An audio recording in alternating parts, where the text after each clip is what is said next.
오늘 본문의 말씀을 가지고 함께 말씀을 나누도록 하겠습니다.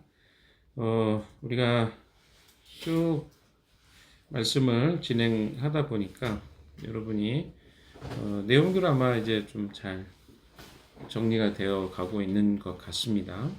처음부터 시작해서 지금까지 쭉 이야기해 왔던 내용들이 무엇인지, 바울이 고린도 교회의 글로의 사람들을 통해서 소식을 먼저 들었고요. 그리고 그 전에 또 편지를 고린도 교회 사람들의 질문이 담겨 있는 편지를 받았습니다. 그리고 나서 고린도 전서를 기록하게 되었죠. 고린도 전서의 배경 가운데는 고린도 안에 있는 많은 사람들이 분파를 가지고 있었다는 것이었습니다. 지혜를 추구하였던 사람들의 특성이 그대로 분파에 드러났습니다. 베드로파, 바울파, 또 예수파, 또 아볼로파, 뭐 이런 파들이 있었죠. 그리고 그 안에는 지식에 대한 굉장한 추구, 그들의 가치관이 드러나 있었습니다. 덕분에 교회는 여러 가지 모양으로 갈기갈기 찢겨 있었고요. 또 각종 문제들이 가득 차 있었습니다. 여러분이 생각할 때 이 고린도 교회는 어떤 교회 같습니까? 이런 교회의 모습들을 가지고 있는 교회가 이상하게 보이십니까? 근데 저는 제가 이렇게 이 고린도 교회가 굉장히 일반적 교회의 모습이라고 저는 생각합니다. 그리고 이 교회가 가지고 있는 장점도 있고 단점도 존재하는 그런 모습들을 보게 됩니다. 이 교회는 엉망진창이구나 이렇게 생각을 많이 할 것 같아요. 그러나 이 세상 안에 있는 하나님의 교회가 사실 다 이런 모습입니다. 어떻게 보면 이 공동체는 굉장히 가까이에 또 서로를 너무 잘 알았기 때문에 이런 연약한 모습들도 드러나고 보이게 되는 것을 보게 됩니다. 교회가 그렇다고 저는 생각합니다. 우리가 그 가정교회나 또 이렇게 연합교회로 있을 때하고 알지 못했던 것들을 가까이 있다 보면 소식들을 하나씩 더 듣게 되고 저 사람은 이런 문제로 고민하는구나 이런 것들이 굉장히 많죠. 그러나 반대로 여러분이 큰 교회를 다니잖아요. 그러면 사람들을 잘 몰라요. 왜냐하면 자기를 잘 안 보여주기 때문에 그렇습니다. 볼 수도 없죠. 절대적인 시간의 부족이 있죠. 근데 이 고린도 교회는 매주 모였고요. 그리고 교회에서 어떤 모임이나 이런 것들을 자주 진행했습니다. 우리는 사람들을 알아갈 때 절대적 시간이 필요하죠. 그러다 보면 좀 시간이 지나면 어떤 말이 나옵니까? 쟤는 이래, 쟤는 이래. 이런 표현들이 많이 나오죠. 저는 이것 자체가 문제라고 생각하지는 않습니다. 자주 모이고 가까이 있었고 서로 어떤 시간들을 이렇게 함께 보내기 때문에 겪게 되는 문제는 당연하게 있는 것이죠. 부부는 어떨까요? 여러분이 결혼하기 전에는 좋은 면만 보입니다. 아무리 옆에서 저 사람 키가 작은데 뭐 또 이야기를 해도 성격이 그런 것 같은데 그게 그냥 좋게 보여요. 그런데 이제 결혼하고 살다 보면 하나씩 알게 되죠. 그럼 그 사람은 결혼하기 전하고 후가 달라진 걸까요? 아니죠. 내가 그 사람의 깊이 있는 것까지 보지 못했던 것입니다. 아니 어떤 사람들은 이런 생각을 할 수 있어요. 그 심리적인 거 뭐 그래서 그런 어떤 부분들을 가지고 있기 때문에 나는 사람을 잘 알아라고 할지 모르겠습니다. 그러나 막상 여러분이 한번 관계를 맺는 과정들 한번 다 복기해 보십시오. 다 잘 몰라요. 처음에는 느낌으로 사람을 만납니다. 그러나 시간이 지나면요 다 장단점이 같이 보여요. 제일 먼저 장점이 보일 수도 있고 어떤 사람의 성격에 따라서는 단점이 먼저 보이기도 합니다. 이것이 문제는 아니라는 거예요. 바울이 고린도 교회를 지적할 때 여러분이 생각할 때 이 교회 문제 있구나라고만 여러분이 생각할지 모르겠습니다. 그러나 바울이 이야기했던 거 이게 교회의 모습이에요. 교회는 사람들이 온전해지는 거잖아요. 그러면 우리가 하나님을 떠났다가 하나님 안으로 이제 막 들어왔어요.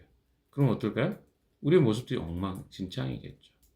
그러면 그 모습들을 이야기하면 아니 그 사람의 그 깨진 모습들이 얼마나 많겠습니까? 그 깨진 모습들이 함께 보여 있으니까 얼마나 깨져 보여야겠어요. 근데 그것들이 하나씩 하나씩 그리스도 안에서 온전케 되어져 가는 과정을 교회는 이루어가는 거죠. 그리고 바울이 그런 것들을 이야기할 때 고린도 후서에서 나중에 보겠지만 고린도 교회가 또 그것을 잘 받아들입니다. 얼마나 아픈 이야기입니까, 솔직히. 하나하나 이야기 듣다 보면 어때? 뭐 저런 이야기, 저런 상황이 있어? 아유, 저거 말도 안 된다. 근데 우리 상황들을 다 들어보세요. 우리의 삶 속에. 뭐 되게 웃긴 이야기지만 나 자신을 주장하지 못하고 나의 감정도 모르고 또 어떻습니까? 남에게 의해서 내가 맞춰 살기만 하고 이런 사람들이 우리 안에 굉장히 많아요. 그게 그냥 객관적으로 이야기하면 되게 웃긴 이야기지만 실제로 우리의 삶을 들여다보면 다 우리가 그런 모습이거든요. 그럼 우리는 문제가 없는 겁니까? 이거 우리는 이야기하지 않는 것뿐이죠. 그러니까 고린도 교회의 모습을 여러분이 생각할 때 너무 특별한 교회라 저긴 엉망이다 라고만 생각하지 마시고 이게 다 교회고 그 교회가 어떻게 온전해지는가에 대해서 바울의 이 서신서를 통해서 그들이 방향성을 찾게 되고 성장해가는 과정을 이 고린도전서가 이야기하고 있다고 생각을 하시면 조금 여러분이 이해가 됩니다. 그리고 이게 우리의 모습이기도 하고 이렇게 받아들여야 우리가 변화가 되는 거거든요.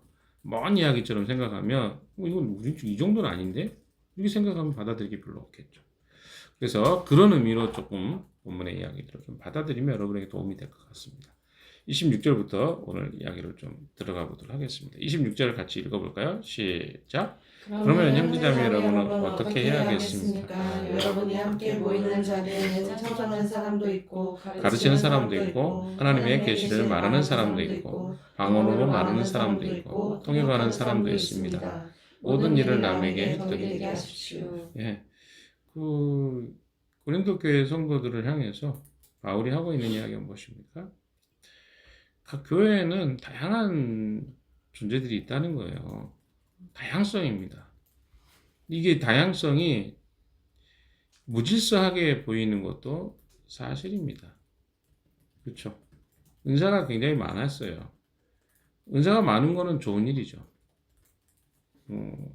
우리가 이제 비전 트림이나 이런 일을 하다 보면 은사가 있는 사람이 탁 튀는 게 보여요. 똑같은 일을 하는데 그 사람들은 굉장히 빠른 속도감이 있는 사람들이 있죠. 천천히 집에서 한참을 봐야 이게 무슨 의미인지 뭐 우리가 입국 절차를 하는 것만 해도 되게 까다롭게 느껴지는데 그 사람들은 되게 빠르게 되는 그런 은사거든요. 은사가 있는 사람들은 또 그런 것을 잘 하기 때문에 돕는 거지. 근데 그걸 뭐 빠르게 못한다 그래서 그런 문제가 있냐? 그건 아니잖아요. 우리가 이렇게 생각을 해야 돼요. 근데 여기 은사도 찬송하는 사람도 있고 가르치는 사람도 있고 하나님의 계시를 말하는 사람도 있고 방언으로 말하는 사람도 있고 통역하는 사람도 있습니다.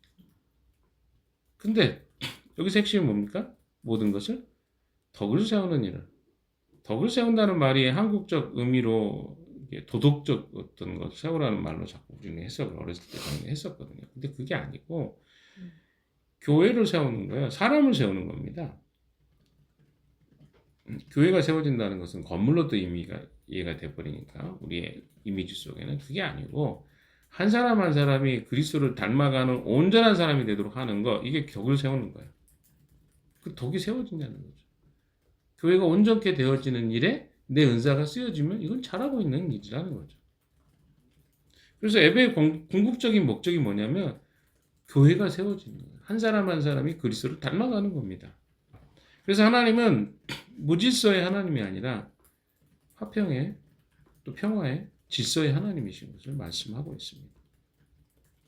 자, 오늘 구절의 내용들을 이제 27절도 한번 좀 볼까요? 27절 시작. 누가 방언으로 말할 때에는 둘 또는 많아야 셋이서 말하되 차례로 말하고 한 사람은 통역을 하십시오. 자, 28절도 통역할 사람이 없거든 교회에서는 침묵하고 자기에게와 하나님께 말하십시오. 자, 아까도 이야기했지만 은사의 목적은요 자기 과시가 아닙니다. 아, 나 이렇게 잘해. 이걸 과시하는 것이 은사의 목적이 아니에요. 개인의 영적 만족을 위한 것도 아닙니다. 교회를 건강하게 세우기 위해서 은사가 주어진 거죠. 아무리 신령한 은사라도 공동체에 덕이 되지 않고 유익이 되지 않는다면, 그리고 그것이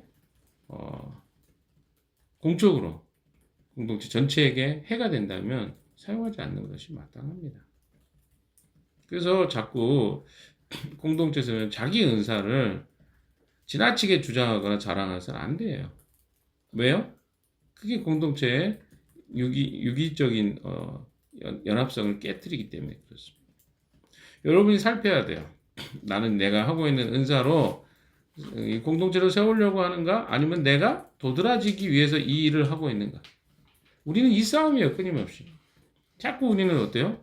나를 뽐내고 싶어요. 그러니까 우리의 그 결핍이 그런 것들을 만들어낸단 말이에요.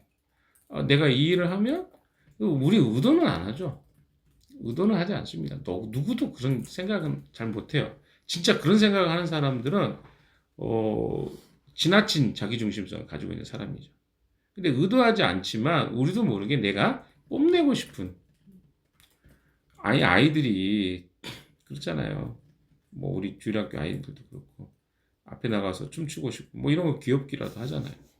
잘 모르고 하는 거니까. 근데 잘난 체 하는 것 같고 자기를 뽐내는 나이가 다 들어가지고 30도 넘고 40도 넘고 아직 40 넘은 사람 별로 없으니까 그런 사람들이 앞에 나와가지고 막 나 잘 봐주세요. 뭐 그럼 너무 웃기잖아요. 웃긴 걸 넘어서서 되게 민망스러운데 우리가 그런 걸 잘 모르고 자꾸 자기를 자랑하려고 어떤 것 공동체를 사용하는 경향들이 우리에게 있었다는 거죠. 근데 그것이 이제는 좀 정신을 좀 차리라는 거죠. 그렇게만 우리가 한다면. 그래서 방언이 굉장히 좋은 은사입니다. 근데 자꾸 어때요? 자기를 자랑하는 쪽으로 쓴 거예요. 그래서 바울이 질서를 만들어 줍니다. 왜냐면 무질서했고 그 교회가 무질서하게 사용하다 보니까 오히려 공동체 덕이 안 되는 것을 알았기 때문에. 그래서 바울이 질서를 만들어줘요. 누군가가 방언을 말할 때는 둘 또는 많아야 셋이 말해요. 그러니까 많으면 셋이 해라. 숫자까지 정해줍니다. 그리고 차례로 말해라. 왜냐하면 그 전에는 그럼 무슨 말 질서 없이 갑자기 누가 일어나가지고 방언을 하는 거예요. 정신이 하나도 없는 거예요, 교회가. 그걸 누가 이렇게 말하면 기분 나빠. 네가 뭔데 그래? 하나님 문사를 내가 지금 사람한테 질투하는 거야? 뭐 이렇게 한다거나 이런 식의 것들이 고린도 교회 안에 있었던 것 같아요. 어떤 모양인지는 정확하게 알 수 없지만 그래서 차례대로 말하라는 거죠. 그리고 한 사람 반드시 통역을 하는 겁니다. 통역이 없으면 어때요? 하지 말라는 거야. 그게 바울의 이야기예요. 27절, 28절까지가. 자기에게와 하나님께 말하십시오. 그거 잘못된 겁니다. 근데 사실 이 말을 들을 때 사람들이 어땠을까요? 찔리죠. 바울이 찔리라고 한 거예요. 자기가 생각해 성경을 쓰는데 성경이에요. 이게 하나님 말씀입니다. 뭐 감동으로 된 거지만 하나님 뭐예요? 찔리라고 준 거예요. 근데 우리 찔림 자체가 문제가 되는 건 아니죠. 왜? 통역하는 사람이 없으면 하지 말라는 게 질서예요. 질서가 없었기 때문에 그때 다시 성경이 완성되지 않았거든요. 그러니까 어때요? 예언의 은사도 그런 거예요. 하나님 말씀을 이야기할 때 여기 29절도 그렇습니다. 예언하는 사람도 둘이나 셋이서 말하고 다른 이들은 그것을 분별하십시오. 왜 그렇습니까? 성경이 그 당시 완성이 안 됐어요. 그러니까 어때요? 하나님 말씀에 대해서 잘 아는 자들이 있어요. 성경을 모두가 다 우리처럼 갖고 다니는 것도 아니고 이렇게 우리는 너무 좋은 시대에 살고 있는데 그들은 그런 시대가 아니었단 말이에요. 그래서 성경을 읽을 수 있는 사람이 특별했어요. 제가 지금 이 시대는 놀라운 시대예요. 우리가 90년대 저희가 대학생활 했던 시대만 해도 꼰대처럼 이야기할지도 모르겠지만 286 노트북, 286 컴퓨터 가지고 도스로 하고 뭐 이런 시대였잖아요. 그게 불과 30여 년 전이란 말이에요. 근데 지금은 AI가 나와서 인공지능이래. 말도 안 되는 이야기죠. 그때 시대로 따지면. 그게 1990년대인데 바울의 시대는 어떻겠어요? 성경을 읽는 사람들은 진짜 특별한 사람들이에요. 그러니까 지식도 지혜도 많지 않았을 뿐만 아니라 성경을 바르게 이해한 사람도 별로 없었어요. 그러니까 이 예언하는 것도 한 사람이 하는 게 아니라 여러 사람들이 이렇게 저렇게 이야기를 합니다. 사역자가 특별히 있었던 것도 아니란 말이에요. 아니, 진짜 우리 한국교회도 사역자가 없어가지고 전도사나 목사가 없어가지고 그냥 평신도들이 그렇게 사역을 했던 교회들이 굉장히 많았습니다. 90년대만 해도. 지금은 상상할 수 없는 이야기죠. 그런데 고린도 교회가 그랬단 말이에요.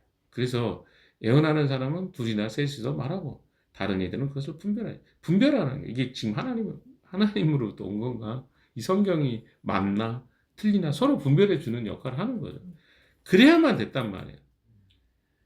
이게 독특하죠. 이 고린도 교회 상황이 30절도 읽어볼까요? 시작. 그러나 앉아있는 다른 사람에게 계시가 내리거든 먼저 말하던 사람은 잠잠하십시오. 그러니까 이 교회가 참 특별하죠. 나 계시가 온 것 같아. 잠깐만, 잠깐만. 이런 좀 교회가 정신이 없었긴 할 것 같아요. 뭐 방언하는 사람 막 떠들지, 애언하는 사람 막 이야기를 하지. 교회는 뭐 상처투성이지. 상처받은 사람도 많고. 뭐 교회 숫자가 그렇게 많은 것도 아닌데 이 당시의 사람들이 그런 혼란스러운 상황이었던 거죠. 그래서 바울이 질서를 하나씩 다 잡게 합니다. 31절도 읽어봅시다. 시작. 여러분은 모두 한 사람씩 예언을 할 수 있습니다. 그래야 모두가 배우고 권면을 받게 됩니다. 자, 바울이 이야기하는 거 뭡니까? 한 사람씩 예언해라. 그래야만 모두가 배우고 권면을 받게 됩니다. 왜? 여기서도 또 잘난 사람도 있을 거 아니에요. 말 잘하고 똑똑하니까 거기서 내가 이렇게 말씀을 들어보니까 하나님 기도하다가 또 말씀 읽다가 이런 말씀을 주셨네요. 오늘 제가 좀 이야기하겠습니다. 또 여기서 이야기하고 앉아있는 사람도 여기 눈 이리 갔다가 저리 갔다가 뭐 다 해야 되잖아요. 바울이 이야기하는 내용의 핵심은 뭡니까? 서로에게 유익이 안 되면 영적 은사는 의미가 없다. 그래서 중요한 은사 중에 하나, 그러니까 그 성령의 은사 중에 하나가 잘 절제하고 제어할 수 있어야 됩니다.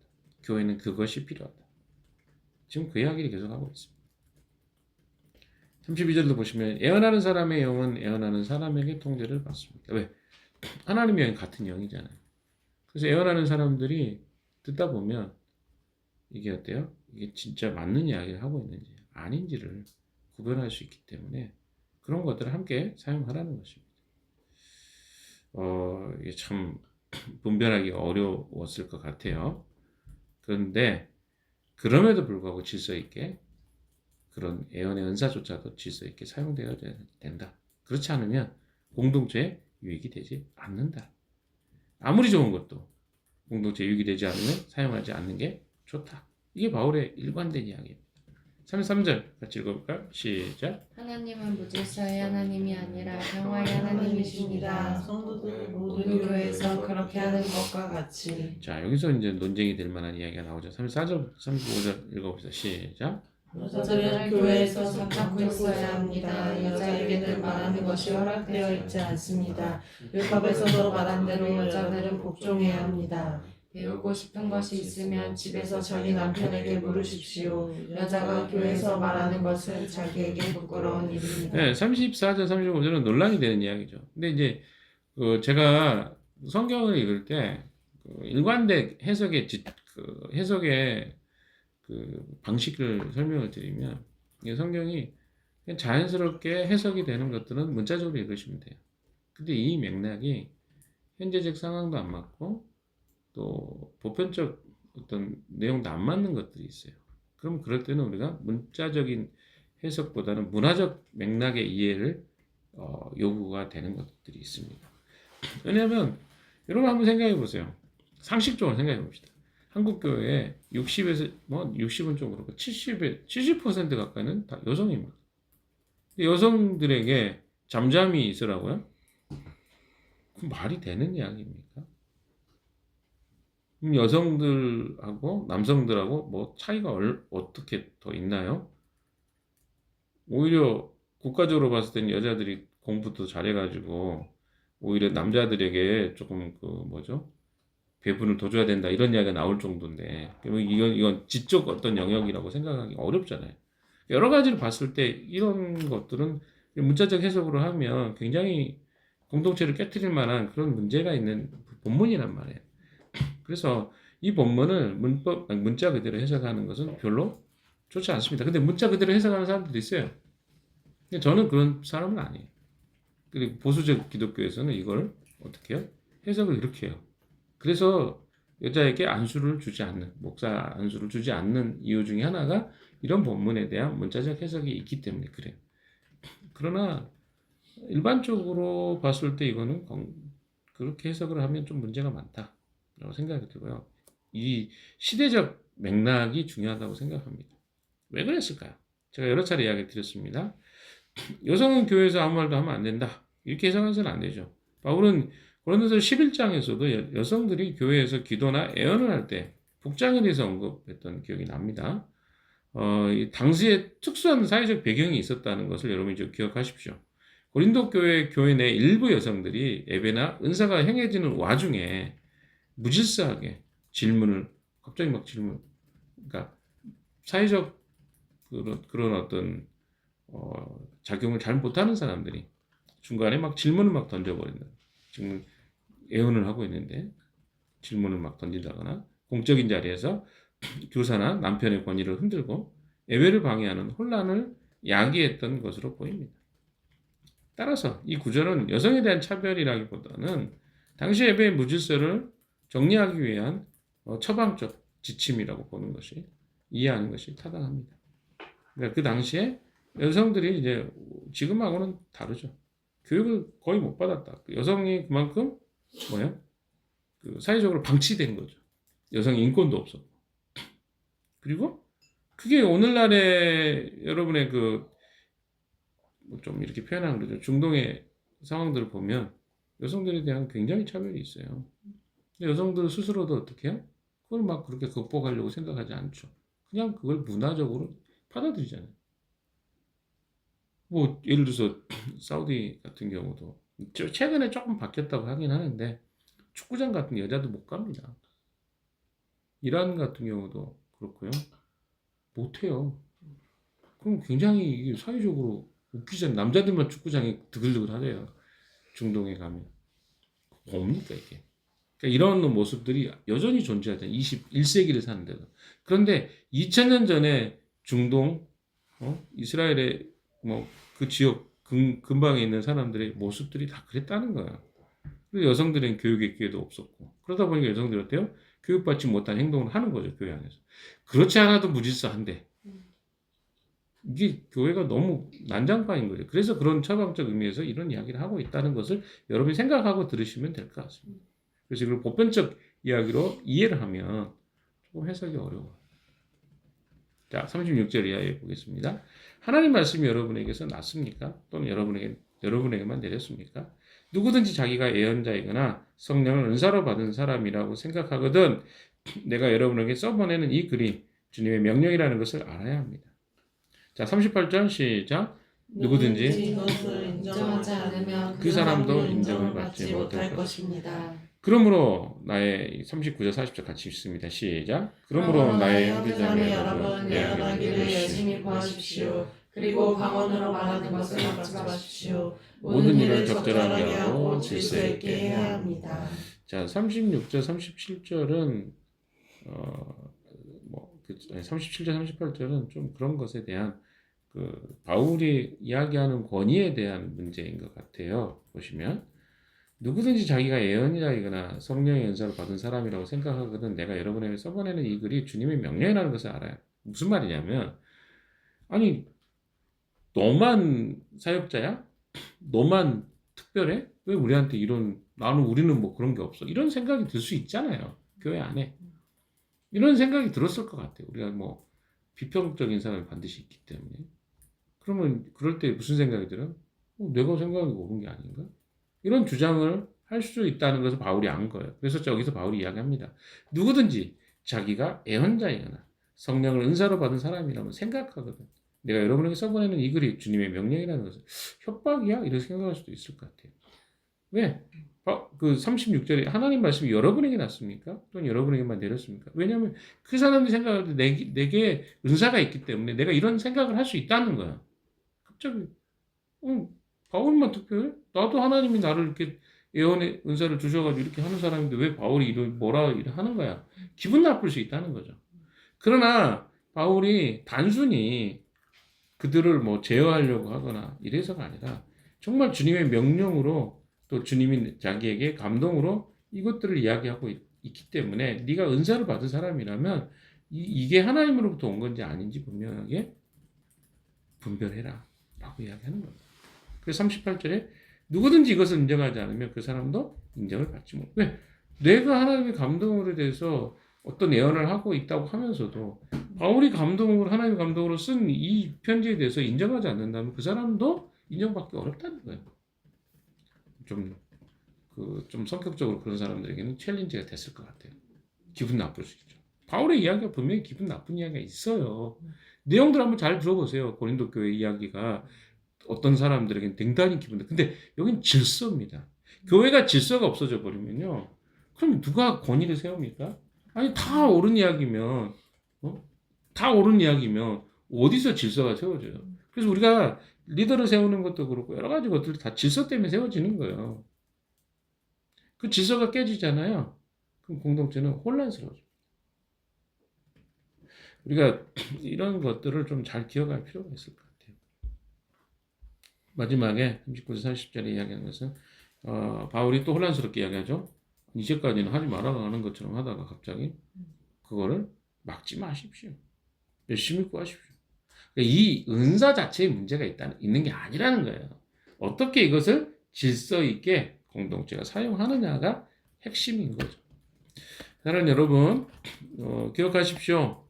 우리가 어떤 문제가 생기거나 일들이 있을 때 자꾸 우리는 이런 혼란이 있는 것 같아요. 안 하면 되겠네. 안 하면 되는 게 아니라 그 은사의 문제가 아니라 그걸 얼마나 공동체의 덕이 되기 위해서 사용하느냐의 문제라는 거예요. 자꾸 자기가 뭘 하다가 뭐 누가 그것에 대해서 이야기를 하면 나한테 뭐라 그러네? 이렇게만 이제 이건 굉장히 성숙하지 않은 거죠. 교회의 유익을 위해서 절제가 필요한 건데 그 절제를 자기를 타박하는 걸로 이해를 해버리면 잘못 이해가 되는 거겠죠. 그래서 우리는 늘 기억해야 될 것은 하나님이 우리에게 은사를 주시면 너무 좋은 거예요. 각자가 그것이 많을수록 좋습니다. 그러나 거기에 하나님 안에서 질서를 가지고 공동체가 존재할 때 그것이 오히려 훨씬 더 그렇게 좋다는 거예요. 이것이 바울이 이야기하고 있는 오늘 본문의 내용의 핵심입니다. 오늘도 우리에게 은사를 주신 거 너무 감사하죠.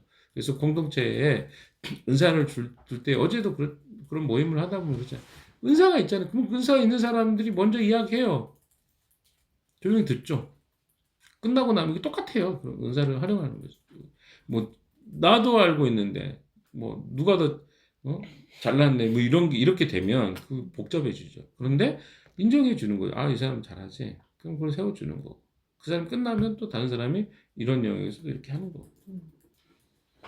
이게 교회가 아닐까 생각합니다. 오늘 또 우리에게 주어진 은사들이 잘 활용돼서 건강한 교회로 세워져가는 우리 공동체 되어지기를 주님의 이름으로 축원합니다. 기도하겠습니다.